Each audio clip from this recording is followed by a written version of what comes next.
Hello, today on Just Before You Do, JBYD. Today on Just Before You Do, we're going to be looking at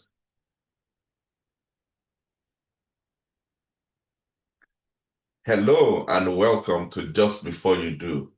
Today on JBYD, we're going to be looking at 7 questions.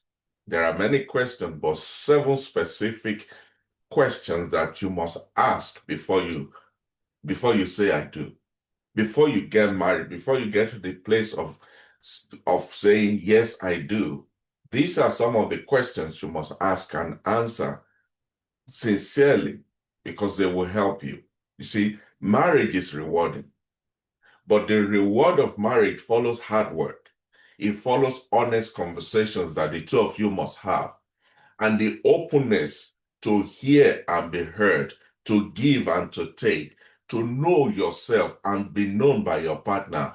These are important factors that you must consider. And in order to satisfy yourself of all of these, there are specific questions that you must ask and must be asked of you and answered sincerely in order for you to really know you're ready. What am I saying? Before you walk down the aisle, it is important that you have this very hard conversation, by the way. It is better you have them now rather than to push them down the road for later discussion. Because what we have seen, what we have noticed from past experiences that couples who openly discuss these topics, they end up reducing conflicts down the line. It improves their emotional intimacy and it helps them to build a very strong marriage.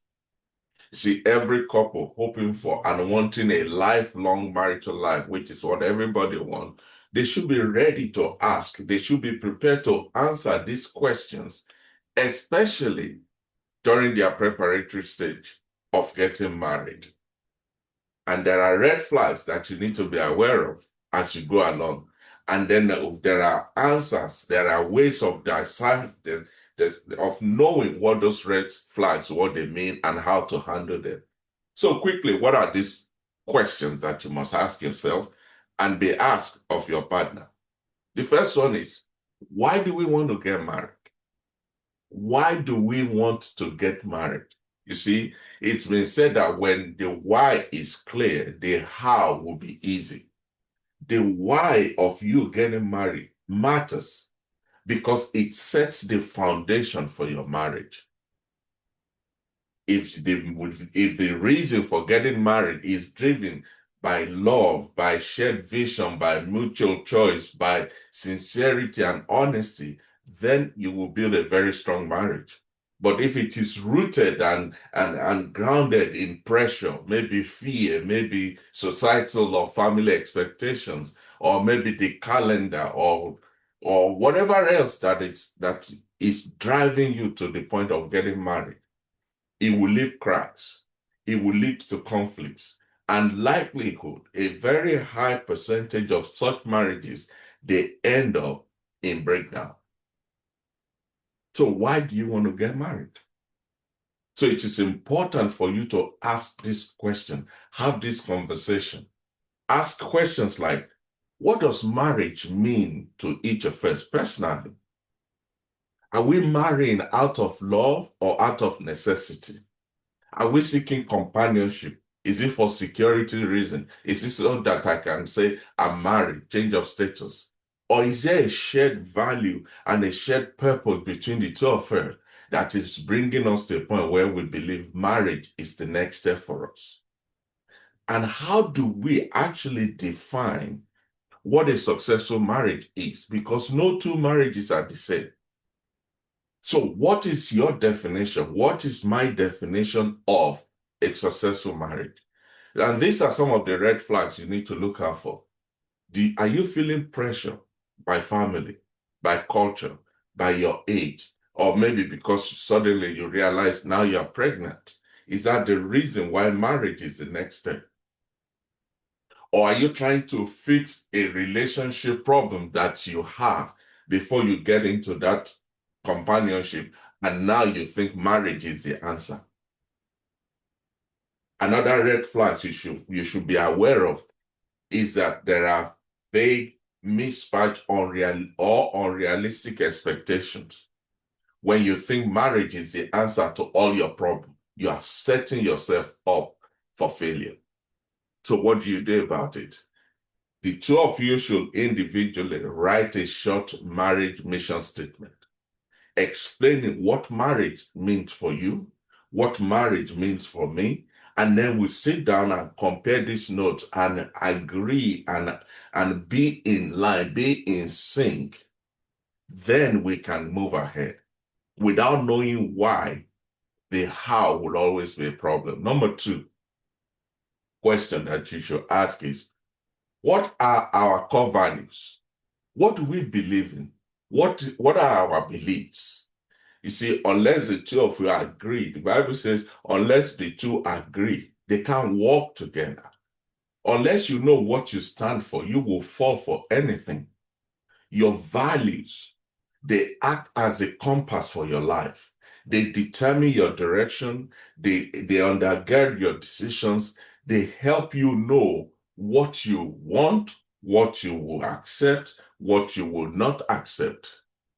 But when partners fail to align their values about honesty, about money management, about families, about faith, about their priorities, about their future together, conflict becomes inevitable.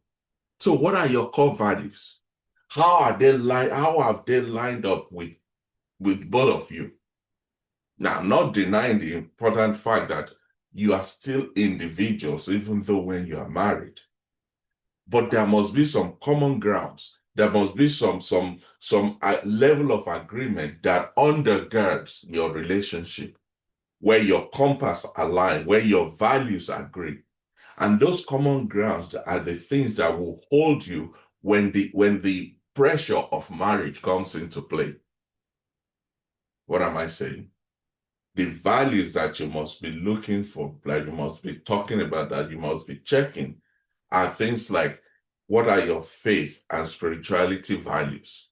How important is faith and religion or spirituality in your life?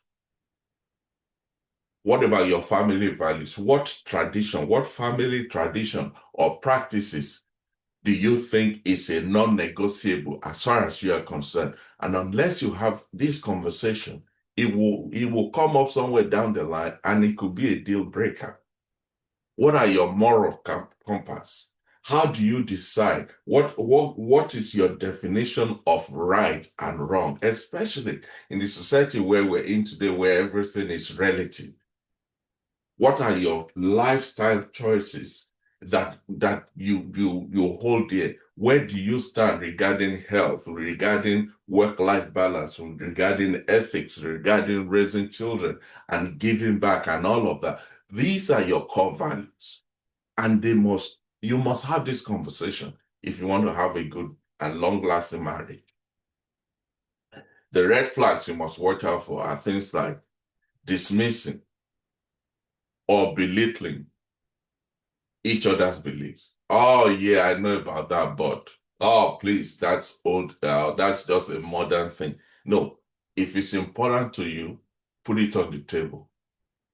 Another red flag you must watch out for is where you assume that love will conquer all the differences between the two of you without actually putting them on the table for discussion. You know what they said about assumption? It's the lowest form of knowledge. Another red flag is the unwillingness to compromise or respect differences between the two of you. Life is not cast in stone, it's give and take. But unless you have this conversation, you just be going in opposite direction. Question number 3. How do we handle money? How do we handle, how do we treat, how do we manage, what are our beliefs concerning money? You see, money is one of the leading causes of disagreement, conflict, separation, and ultimate divorce in many relationships. Money represents security to some people. It represents controls to some and priorities for others. Not just the number or the amount you have in the bank, it's the mentality, the mindset about money that we're talking about here. So the conversation about money that you should have before you get married are things like, are we savers or are we just spending everything that we have? Are we going to have a joint account, a separate account, or somewhere in between? How would we, or who will be in charge of paying all the bills and obligations? It doesn't have to be the man. It doesn't have to be the woman. It doesn't have to be the person who is making most money. There has to be an avenue where you establish who is better at handling this aspect and let that person be in charge. What about your debts? How do you manage them? How do you, even if you have student loans, you have car loans, you have credit card debt, how do you manage that? How do you work towards being on top of that? Do you even have financial goals? Are you planning to one day buy your own house? What about investment? Are you thinking of your retirement? These are vital money questions that you must talk about before you say, I do. And then there is the always present one. How much freedom do I have? How much freedom do you have to spend without consulting me? Unless you have an agreement, unless you have a conversation, unless you discuss this, it will always come back to bite you. The red flags you should be aware of are things like secret debts or hidden spending. It's important to know what you owe, what debt you have before you marry, because the moment you marry, it becomes both your responsibilities. Number 4, how do we handle conflicts? I know there is this mindset or these people say, oh, in our marriage, we've been married 15 years, we've never quarreled, we've never had an argument. God bless you. Arguments are conflicts are not the enemy of marriage. How you handle them, how you resolve them, that's the Achilles heel. The truth is, every couple argues. Every couple have disagreements. Why? You see, you are two individuals raised from two different backgrounds. You've experienced two different things. Your education, your knowledge, your exposure, everything about you had been individual to you. But now you're bringing the two together. There will be instances, there will be times where you just don't see eye to eye on things. And sometimes, if you don't know how to manage them, how to handle them, that is what will lead to conflict. There is nothing wrong with argument. There's nothing wrong with having a difference of opinion. In fact, if you don't have a difference of opinion, something is wrong. Because where two people are exactly the same, one of them is irrelevant. No, but have the argument, have the conversation, but know how to manage it, that all it is difference of opinion that needs to be resolved. So the key questions that you must ask are things like, how do we currently argue? Do we shut down and sweep it under the carpet, hoping it won't come back again? Or do we shout at each other and bang the door and slam the car? Or do we sit down and talk as adults and resolve issues? Are we comfortable expressing frustration openly, expressing your feelings without thinking somebody will think you are weak, or the other person will think you are not who you think you are? Then after argument and conversation, there's a place for apologies and forgiveness. How do we process that? Would we consider couple counseling if need be? Is that something we will be open to? Should it get to that point? Unless you have had that conversation before you say, I do, it will become harder to discuss when the heat is on. And this is how you will know if there's an issue in that area. These are the red flags. You have instances where one or both of you refuses to discuss the issue. It's called the silent treatment. How's your day? Fine. Did you hear from your mom? No. And it becomes a one answer or no answer at all. Another red flag to watch out for is where you escalate personal attack instead of focusing on the issue at hand. You leave the matter and now you are dealing with the person. No, deal with the issue, not the person. Another red flag is where come rain, come sun. At the end of the day, one partner always wins. One partner is always right. One person is always the encyclopedia of knowledge. No. It doesn't matter how dunce or stupid you think the other person is. There's a point that they have, and it must be discussed. Number 5, what are our expectations about roles and responsibilities in this marriage? The next question that you must ask and discuss and really finalize before you say, I do, is with regards to the roles and the responsibility of the man and of the woman and of the two of you in the marriage. Generally in life, you will get either what you tolerate or what you negotiate. In every aspect of life, it is either what you accept or tolerate or what you discuss and negotiate. Unspoken expectations about who does what, who is responsible for what. Is it the financial responsibility? Is it the domestic responsibility? Is it your emotional? Without having this conversation of knowing who is responsible, you are building a house of cards. And like they say, it will come crashing down. You are responsible to each other, but you are not responsible for each other. You are responsible to each other, but you're not responsible for each other's actions and decisions. It is therefore important that each of you should know what you are responsible for. But comes with that is, because you are responsible for it, you must be ready and be willing to be held accountable for what you are responsible for. Division of labor, breaking it down, knowing who is in charge of what, who is responsible for what, is vital.